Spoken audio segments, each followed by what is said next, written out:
Shalom saudara, kita patut bersyukur kepada Tuhan kalau kita masih diberi kesempatan untuk memuji dan meninggikan namanya di siang hari ini. Mari kita satu hati dalam doa. Ya Bapa, terima kasih untuk setiap penyertaan-Mu di sepanjang hidup kami Tuhan. Kalau kami masih boleh ada sampai hari ini, kami percaya itu semua karena berkat anugerah-Mu Tuhan. Kami mau siapkan hati kami untuk menyembah dan memuji Engkau. Hadirlah di tengah-tengah kami ya Bapa. Engkau adalah Allah yang tidak pernah meninggalkan setiap kami.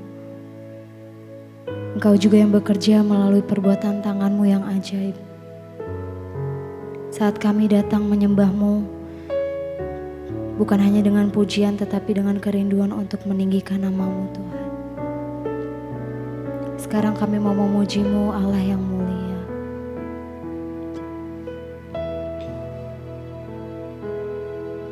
Sekarang ku memuji-Mu, Allah yang setia, yang tak pernah meninggalkan perbuatan tangan-Mu. Sekarang ku menyembah-Mu, Allah yang mulia, sempurnakan sebab hidupku agar indah bagi-Mu. Sekarang ku memuji-Mu, Allah yang setia, Yang tak pernah meninggalkan setiap kami. meninggalkan perbuatan tangannya. Sekarang ku menyembah-Mu, Allah yang mulia, sempurnakan segenap hidupku agar indah bagi-Mu. Sekali lagi kita nyanyikan pujian ini. Sekarang ku memuji-Mu, Allah yang setia, yang tak pernah meninggalkan perbuatan tangan-Mu. Sekarang ku menyembah-Mu, Allah yang mulia, sempurnakan segenap hidupku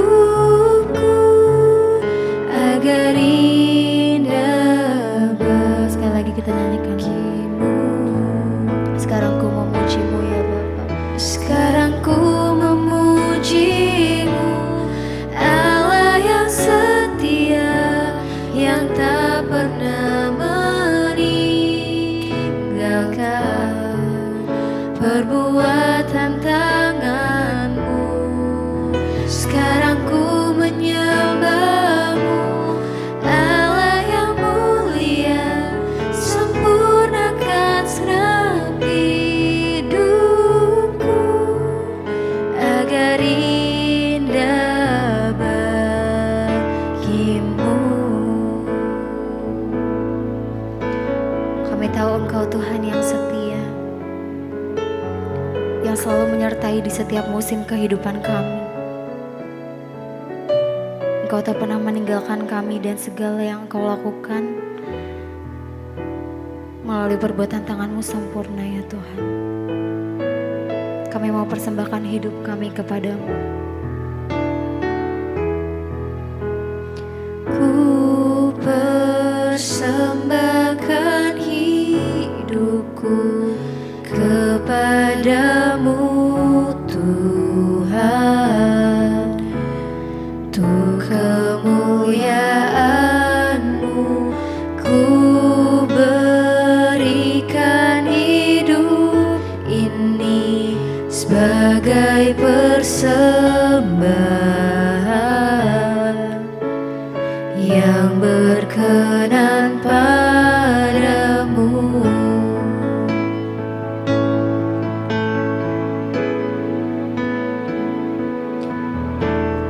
Ku persembahkan hidupku kepada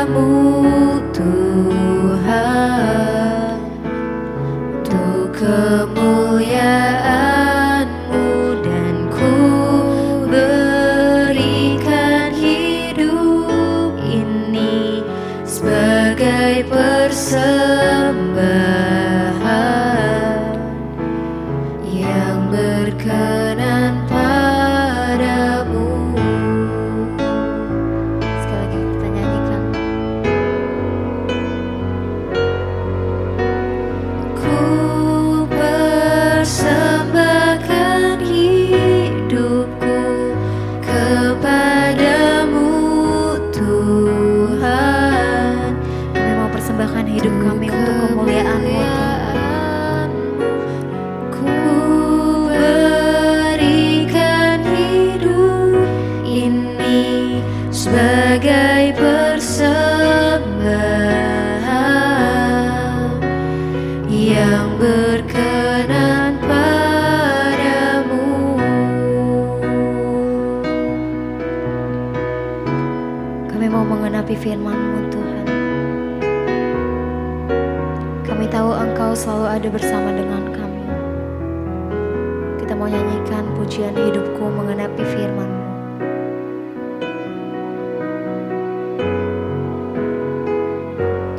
Hidupku menggenapi firman-Mu, Tanda mujizat sertai setiap langkah. tanda mujizat sertai tiap langkahku. Kau bersamaku di dalamku, jadi bukti kebesaran-Mu. Hidupku menggenapi firman-Mu, Tanda mujizat sertai setiap langkah. tanda mujizat sertai tiap langkahku. Kau bersamaku, kau bersamaku di dalamku, jadi bukti kebesaran-Mu. Sekali lagi kita nyanyikan pujian ini dengan sepenuh hati. Hidupku menggenapi firman-Mu, tanda mujizat sertai tiap langkahku. Kau bersamaku di dalamku, jadi bukti kebesaran-Mu.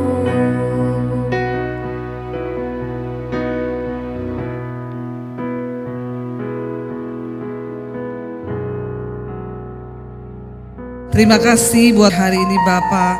Engkau mengumpulkan kami di tempat ini. Ajar kami mengerti isi hati Tuhan. Supaya kami menjadi orang-orang percaya yang sungguh-sungguh melakukan bagian kami. Agar ketika kelak Engkau datang kali yang kedua, tidak ada satupun yang tertinggal. Sebab kami melakukan apa yang menjadi kehendak Tuhan. Urapi hamba-Mu yang tidak ada apa-apanya. Urapi setiap kami di dalam nama Yesus. Yang percaya Tuhan di tengah kita, memberkati kita. Katakan bersama. Amin, amin. Tepuk tangan buat Tuhan Yesus. Iya, silakan duduk Bapak Ibu. Shalom. Apa kabarnya? Iya, saya mengucapkan terima kasih buat Pak Gembala dan juga seluruh pengerja dan jemaat yang sudah mempercayakan pelayanan ini. Bapak Ibu, saya percaya kita ini dipanggil untuk menjadi orang percaya itu bukan hanya sekedar kita menjadi orang Kristen. Tetapi ada maksud Tuhan, ada rencana Tuhan, dan goal dari kekristenan itu sendiri adalah hidup kita ini harus diubahkan. Jadi buat apa kita menjadi orang Kristen kalau kita tidak berubah? Kalau kita lihat di dalam Alkitab, semua ya kisah dari rasul yang mengikut Tuhan, mereka hidupnya diubahkan. Salah satu tokoh di dalam Alkitab yaitu Rasul Paulus ya. Dia adalah dulu seorang pembunuh. Rasul Paulus itu dulu teroris. Dia bunuh orang-orang Kristen. Dan dia berkata bahwa dulu dia menyangka dengan membunuh orang percaya itu dia berbuat bakti kepada Allahnya. Tapi ketika dia berjumpa dengan Tuhan Yesus, hidupnya diubahkan. Bahkan bukan hanya hidupnya diubahkan, karakternya diubahkan. Dia berkata bahwa dulu apa yang merupakan keuntungan bagiku, sekarang aku anggap rugi. Karena pengenalan akan Kristus Yesus Tuhan itu lebih berguna daripada segala-galanya. Bapak Ibu, ketika kita menjadi orang percaya, maka dulu dosa-dosa kita yang lama itu merupakan kerugian. Bahkan Rasul Paulus bilang, aku menganggapnya sampah dan aku mengejar panggilan Kristus supaya aku mendapatkan perkenanan Tuhan. Mari kita baca dulu sama-sama Filipi pasal yang kedua. Ini surat yang ditulis oleh Rasul Paulus buat jemaat ya yang ada di Filipi. Apa yang dia katakan? Filipi pasal yang kedua ayat yang ke-12, saudara. Ya, Rasul Paulus menulis surat mengingatkan jemaat yang ada di Filipi ya. Filipi pasal yang kedua ayat yang ke-12. Firman Tuhan berkata di sana, kita baca bersama. Hai saudara-saudaraku yang kekasih, kamu senantiasa taat. Karena itu tetaplah kerjakan keselamatanmu dengan takut dan gentar. Bukan saja seperti waktu aku masih hadir, tetapi terlebih pula sekarang waktu aku tidak hadir. Rasul Paulus mengingatkan jemaat, dia berkata, hai saudaraku yang kekasih, kamu senantiasa taat. Karena itu tetaplah kerjakan keselamatanmu. Keselamatan dari pihak Tuhan tidak pernah bisa hilang. Tapi siapa yang bisa menghilangkannya? Saya dan saudara. Kita bisa buang keselamatan itu karena kita tidak mengerjakannya. Jadi hati-hati dengan pengajaran-pengajaran yang sekarang saudara dengar ya. Tuhan Yesus ada di pihak orang berdosa. Cuma di sampai situ toh. Senang ini yang berdosa-berdosa ini. Yang homo tambah homo. Ya, yang lesbi tetap lesbi. Yang bersinah terus, yang selingkuh terus. Kenapa? Karena Yesus ada di pihak orang berdosa. Enak banget ya. Yesus ada di pihak orang berdosa. Sambungannya yang mau bertobat. Amin. Kalau nggak mau bertobat, engkau menyia-nyiakan kasih karunia Tuhan. Jangankan itu nih ayatnya ya.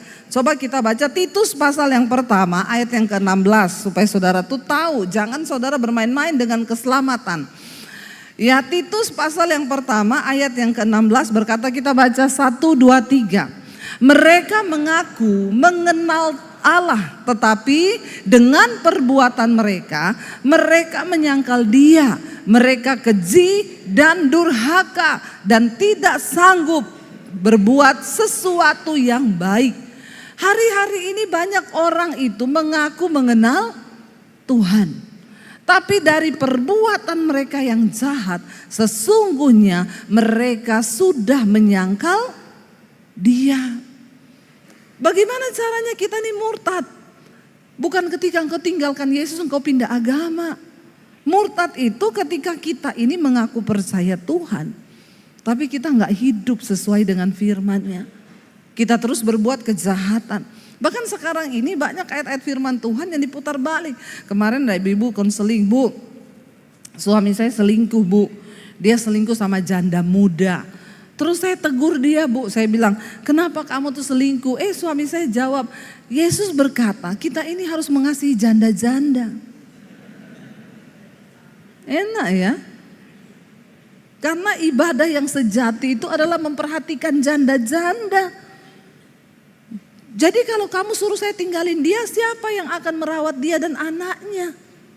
Saya bilang sama itu ibu, bilang sama suamimu, kau nikahi janda, kau merawat janda tua yang di atas 60 tahun itu ibadah. Tapi kalau kau rawat janda muda itu nafsu. Jangan diputar-putar balik, saya tuh bingung ya. Jadi suaminya gak bisa dikasih tahu. Dia bilang, ya gak bisa dong, Tuhan suruh kita saja mengasihi janda-janda. Bapak Ibu hati-hati ya, kita nih harus berdoa. Jangan sampai tanpa kita sadari ternyata ya kita ini imannya itu iman yang kosong. Rasul Paulus berkata ya, kamu itu sudah taat baik. Tetapi kerjakanlah keselamatanmu itu dengan takut dan gentar.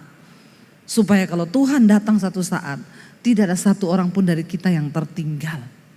Ketika kita ini manusia itu semua sudah mewarisi dosa. Adam jatuh ke dalam dosa dan Alkitab berkata semua manusia telah kehilangan kemuliaan Allah. Sejak saat itu manusia jatuh dalam dosa, kita ini berpindah ya, masuk dalam kerajaan maut, dalam kerajaan setan. Tapi Yesus datang karena dosa manusia itu terpisah dari Allah. Dan tidak ada satu kemalangan di dunia ini itu selain orang itu hidup jauh dari Tuhan. Bapak Ibu percayalah, kita ini bahagia saat kita ini dekat dengan Tuhan, saat hubungan kita tuh sama Tuhan diperbaiki.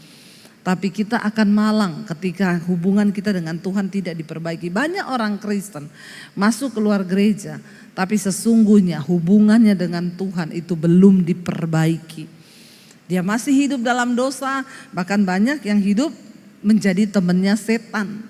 Sehingga dia tidak mampu keluar dari ikatan dosa karena dia masih berada di bawah kutuk dosa. Coba kita lihat bersama, kita baca bersama 2 Petrus pasal yang pertama ayat yang keempat. Kita lihat di sini saudara. 2 Petrus pasal yang pertama ayat yang keempat ya. Firman Tuhan berkata di sana. Baca bersama 1, 2, 3. Dengan jalan itu Ia telah menganugerahkan kepada kita janji-janji yang berharga dan yang sangat besar, supaya olehnya kamu boleh mengambil bagian dalam kodrat ilahi dan luput dari hawa nafsu duniawi yang membinasakan dunia. Waktu seseorang itu terima Tuhan Yesus itu harusnya begini. Kodrat kita dipindah dari kerajaan setan, dari kerajaan maut. Kita ini dipindah ke dalam kerajaan Allah. Dan kita diberi kodrat baru yang namanya kodrat ilahi. Waktu kita terima kodrat ilahi ini otomatis ya. Kita ini dikatakan luput dari hawa nafsu duniawi yang membinasakan dunia. Tapi kenapa masih banyak orang Kristen yang hidupnya itu tidak dirubahkan dan masih berada di dalam kutuk dosa. Bahkan mereka nggak mampu ya untuk keluar dari ikatan dosa. Karena dia ini belum menerima kodrat ilahi yang sesungguhnya. Walaupun dia Kristen tapi imannya itu iman yang kosong. Yesus berkata begini, bukan orang yang berseru padaku Tuhan Tuhan yang akan masuk dalam kerajaan sorga, tapi mereka yang melakukan kehendak Bapa.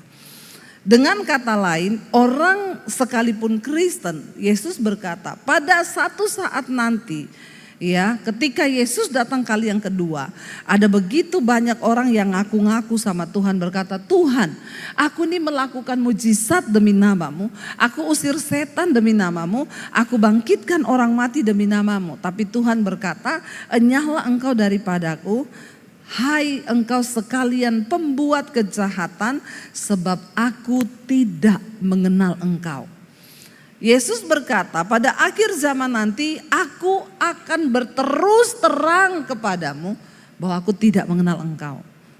Jangan sampai saudara, ya kita ini berpikir kita sudah jadi Kristen aman, ternyata ketika Tuhan datang dia baru berterus terang. Kenapa ada kata berterus terang di sana?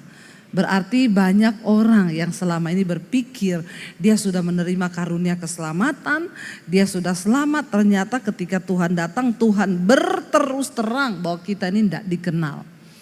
Ketika saya bertobat terima Tuhan Yesus, hidup saya ini karakter saya itu rusak. Ya dulu nih saya ini pemarah, emosian, saya orang yang tidak sabar, saya tukang tersinggung, udah komplit lah semuanya. Ditambah dengan luka batin, kepahitan, kekecewaan. Saya tidak tahu firman Tuhan.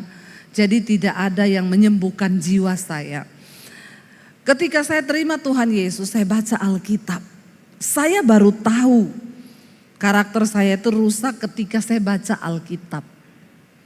Makanya orang itu kalau gak pernah baca firman, dia gak tahu kalau karakter itu rusak. Bagaimana kita tahu kalau kita ini sakit? Yesus berkata, bukan orang sehat yang butuh dokter, tapi orang sakit yang butuh dokter.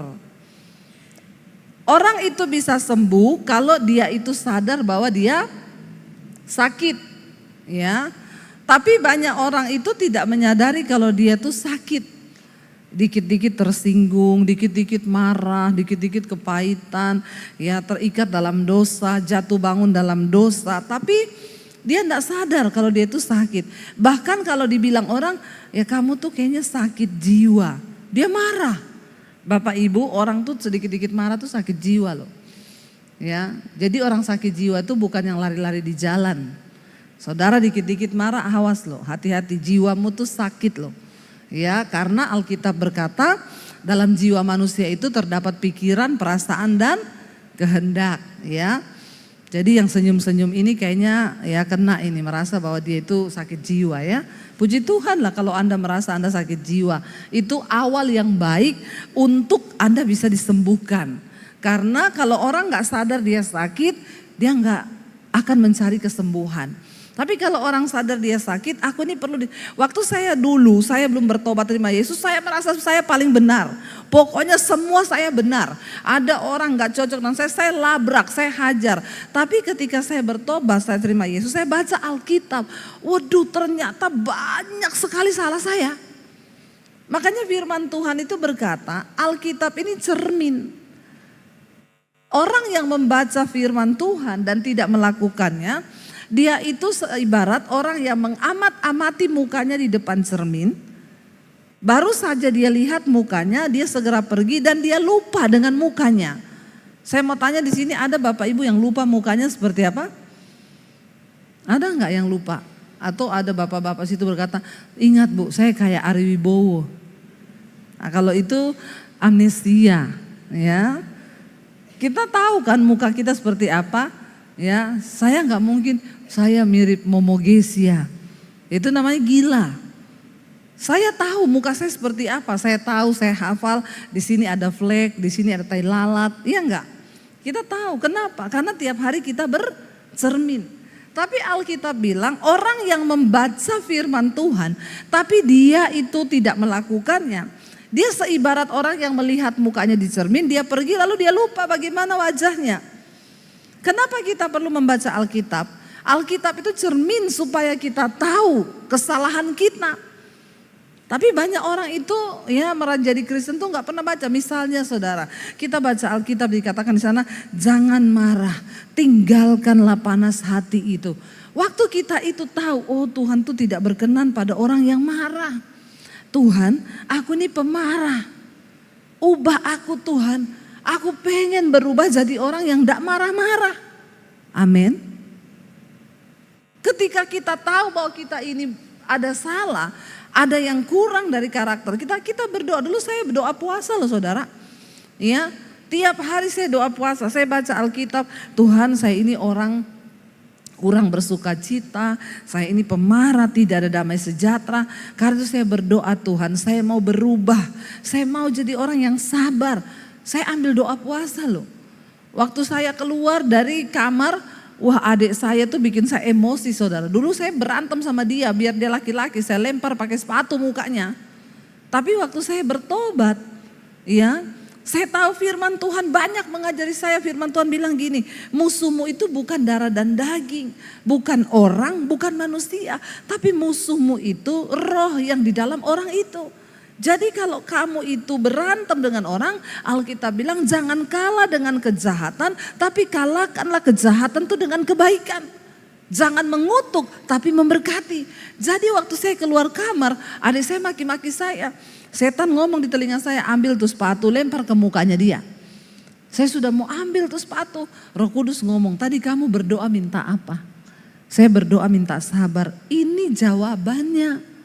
Kalau kamu berdoa minta sabar, kamu akan diketemukan dengan orang yang bikin kamu tidak sabar. Amin. Tapi itu namanya saya sudah mau emosi, Roh Kudus ngomong, kamu kan berdoa minta sabar kan? Lah ini ujiannya. Jadi harap tenang karena lagi ada ujian. Amin. Lalu saya perkatakan, oh iya Tuhan, tuh Roh Kudus tuh ngajarin. Kalau kamu lulus dalam hal ini, kamu akan jadi orang yang sabar. Tahan dirimu, berkati dia. Jangan kalah sama roh yang ada di dalam dia. Sebab peperanganmu bukan melawan darah dan daging. Oh saya perkatakan, setan aku tahu engkau yang ada dalam dirinya. Aku tidak akan kalah setan. Aku berkati dia dalam nama Yesus.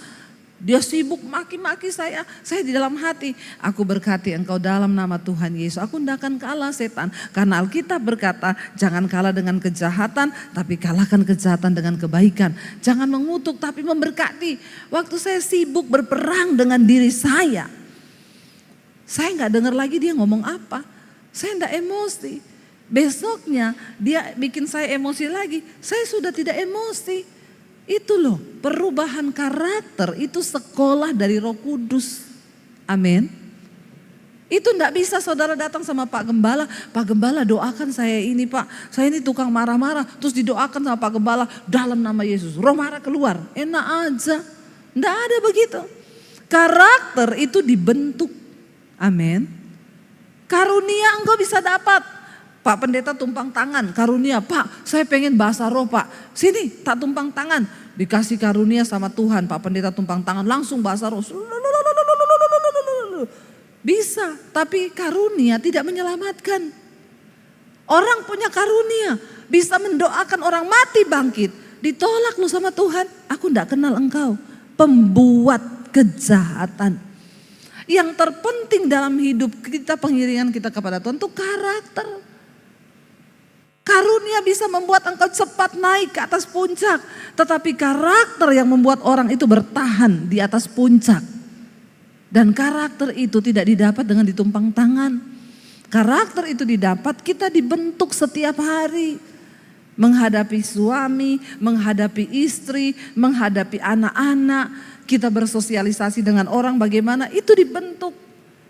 Stengkinglah dirimu sendiri. Makanya saya suka bilang sama Kristen yang aneh-aneh itu kan sekarang banyak ya. Suka tengking patung, suka pergi tengking hutan. Ada pohon besar ditengking, didoakan keliling pohonnya.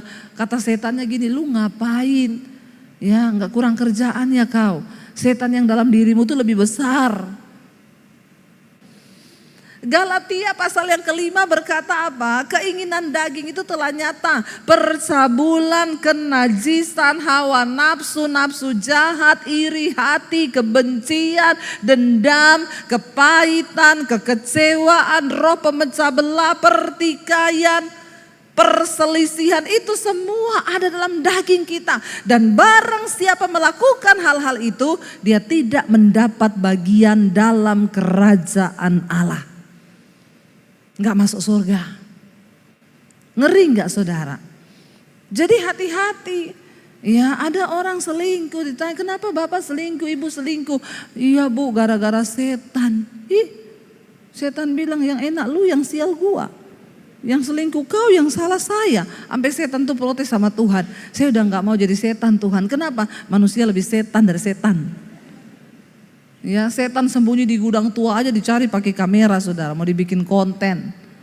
Sampai setan bilang gak ada tempat aman di dunia ini. Jadi ini daging ini loh yang bikin kita ini gak masuk surga. Karakter itu harus diubah. Ya enggak ada saudara orang itu dengan enak saja berkata ya walaupun karakterku seperti ini, ada orang-orang begini ya biarin saja kan itu hanya di luar saya. Tapi kan Tuhan tuh melihat hati, iya hatimu busuk. Karena apa yang keluar dari dalam itu meluap keluar. Kadang-kadang orang tuh suka gitu ya. Ya, saya tanya, kamu sama mertuamu enggak omongan ya? Enggak, ya kan enggak apa-apa. Tuhan kan melihat hati. Walaupun saya enggak omongan sama mertua saya, tapi kan Tuhan tahu hati saya. Iya, hatimu jahat. Bapak Ibu, mari kita berubah. Orang Kristen tuh dikatakan musuhmu itu bukan darah dan daging loh. Musuhmu itu bukan iparmu, musuhmu itu bukan mertuamu. Tapi banyak orang Kristen berantem. Saudara bersaudara cuma gara-gara harta. Berantem gara-gara tersinggung, gak bicara, gak omongan. Gak usah saudara, suami istri. Ada yang berantem 3 hari gak omongan. Ada di sini? Suami istri berantem 3 hari gak omongan? Gak usah angkat tangan. Nanti kita baptis ulang, kita rendam 15 menit. biar buka mata langsung di rumah Bapa di sorga.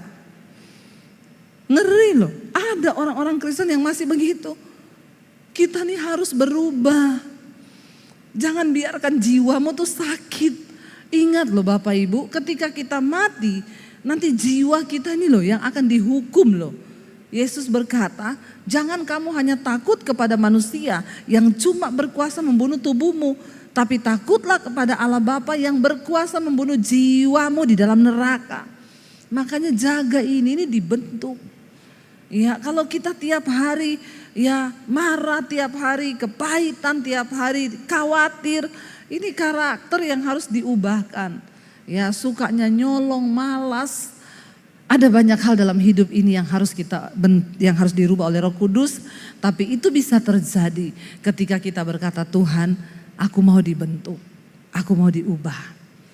Selama kita tidak berkata begitu, maka tidak mungkin. Ingat Bapak Ibu, bukan orang yang berseru padaku Tuhan. Tuhan Yesus berkata yang akan masuk dalam kerajaan sorga. Tapi hanya mereka yang melakukan kehendak Bapa yang di sorga. Saya undang para imam musik maju ke depan. Saya berdoa supaya setiap kita hari-hari ini sungguh-sungguh mencari Tuhan.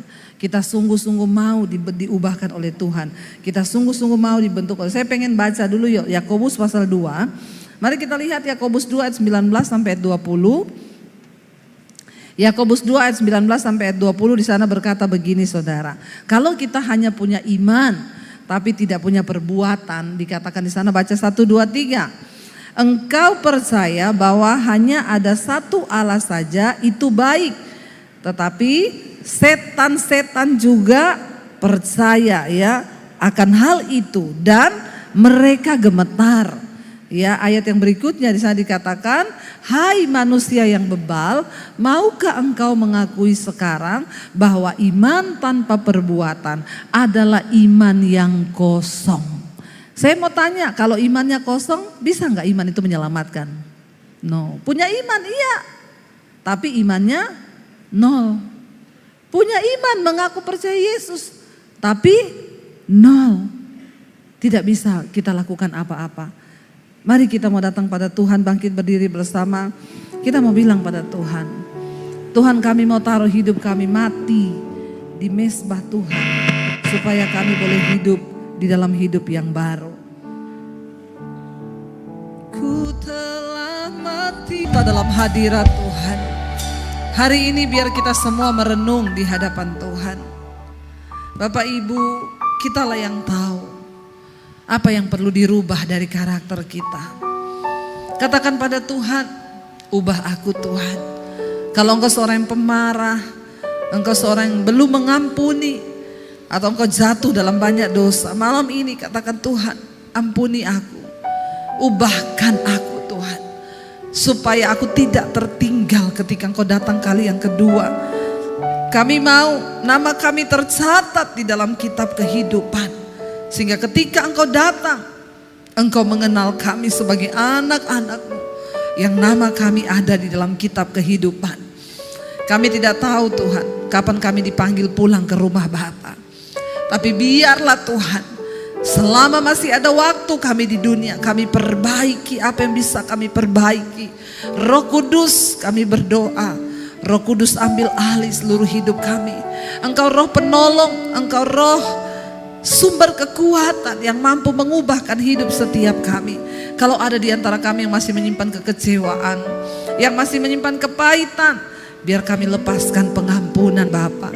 Ubahkan setiap karakter yang tidak berkenan. Kami mau belajar mati bagi diri kami sendiri. Kami mau hidup bagi Tuhan.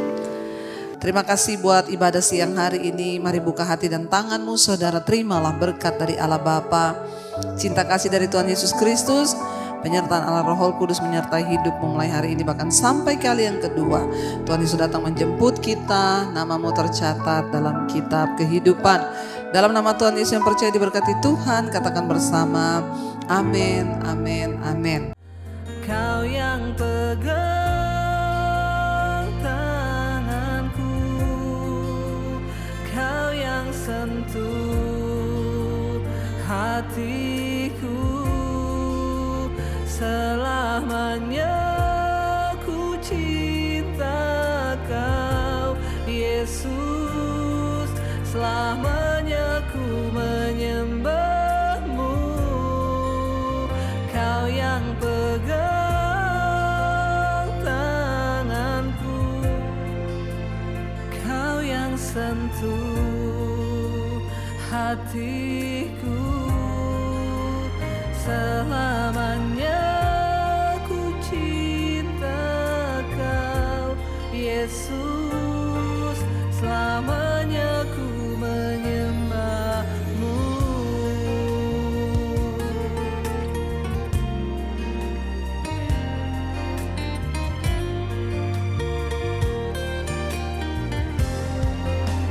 Kau yang pegang tanganku, Kau yang sentuh hati.